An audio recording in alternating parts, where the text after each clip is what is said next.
اعوذ باللہ من الشیطان الرجیم بسم اللہ الرحمن الرحیم۔ السلام علیکم۔ آج ہم پڑھیں گے 17 سے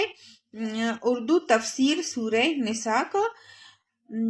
شیطان کو اس معنی میں تو کوئی بھی معبود نہیں بناتا کہ اس کے آگے مراسم پرستش ادا کرتا ہو اور اس کو الوہیت کا درجہ دیتا ہو، البتہ اسے معبود بنانے کی صورت یہ ہے کہ آدمی اپنے نفس کی باغ شیطان کے ہاتھ میں دے دیتا ہے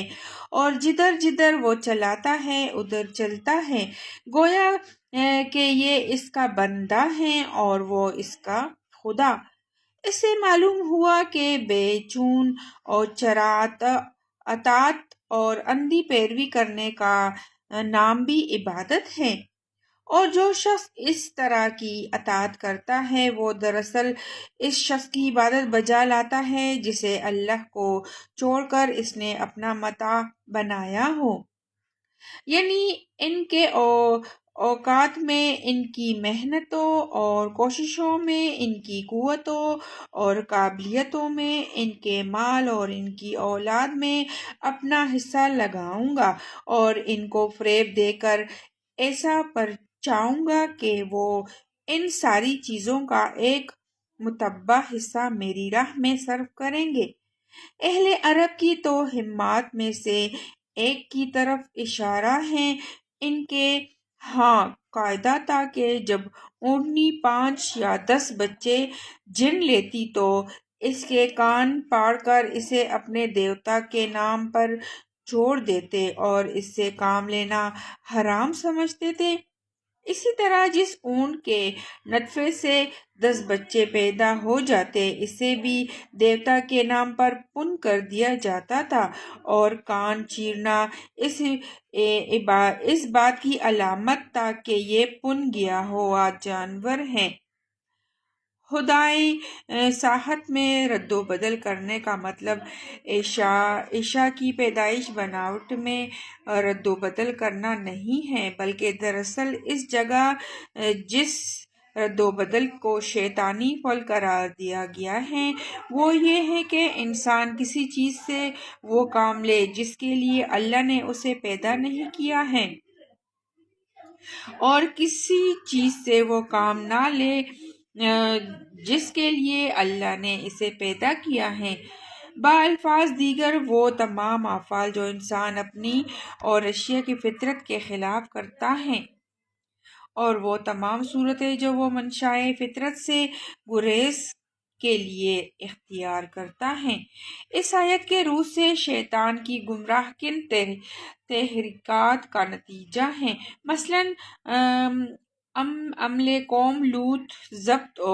ولادت رہبانیت پر برہچرچ مردوں اور عورتوں کو بانجھ بنانا، مردوں کو خواجہ سرا بنانا، عورتوں کو ان خدمات سے منفرد کرنا جو فطرت سے ان کے سپرد کی ہیں،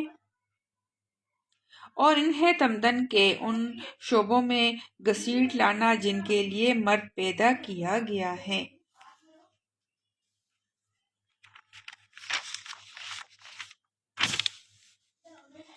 یہ تصریح نہیں فرمائی گئی کہ وہ کیا فتویٰ پوچھتے تھے۔ جو فتویٰ دیا گیا ہے اس سے سوال کی نوعیت سمجھ میں آ جاتی ہے۔ ترغبون ان تنکحوہن کا مطلب یہ بھی ہو سکتا ہے کہ تم ان سے نکاح کرنے کی رغبت رکھتے ہو، اور یہ بھی ہو سکتا ہے کہ تم ان سے نکاح کرنا پسند نہیں کرتے۔ یہاں سے لوگوں کے سوال کا جواب شروع ہوتا ہے۔ سوال یہ تھا کہ ایک سے زائد بیویاں ہونے کی صورت میں عدل کا جو حکم دیا گیا ہے اس پر کس طرح عمل کیا جائے، جبکہ ایک بیوی دائم المرض ہے یا طالق الزن اور شوق کے قابل نہیں رہی ہے، کیا اس صورت میں بھی اس پر لازم ہے کہ دونوں کے ساتھ یکساں رغبت رکھے، یکساں محبت رکھے، جسمانی تعلق میں بھی یکسائی برتے، اور اگر وہ ایسا نہ کرے تو کیا عدل کی شرط کا تقاضا یہ ہے کہ وہ دوسری شادی کرنے کے لیے پہلی بیوی کو چھوڑ دے؟ نیز یہ کہ اگر پہلی بیوی خود جدا نہ ہونا چاہے تو کیا زوجین میں اس کا